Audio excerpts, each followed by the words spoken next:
History. It is Tuesday, December 8th, 2020. We're on our 21st lesson where we'll learn about the Inca roads, and our lesson objective is I can describe the effects of Inca roads. To give you a brief overview, the Inca expanded the road system from previous tribes to connect the vast distances and altitudes of their empire. I want to remind you of previous tribes that we reviewed when we did geographic context last week, of the Chimu and the Mochi that lived in the Andean region that the Inca, ended up conquering and taking over. And just sort of give you an idea about distance. All in all, the Inca had about 25,000 miles of roads. That's about the same distance as traveling all the way around the world. That's crazy.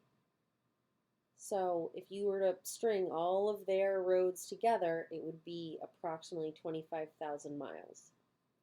The Inca constructed their roads using stone masonry. So they found, big stone that would create a nice flat surface for animals or humans to walk on. The roads were very important because they allowed for the transport of goods, especially food.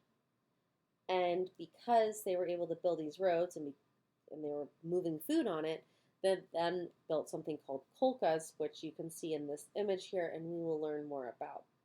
Another really important part about the Inca roads was their bridges, which they made their bridges a very special way. We will also learn some more about that. So with that being said, we're going to get started right away.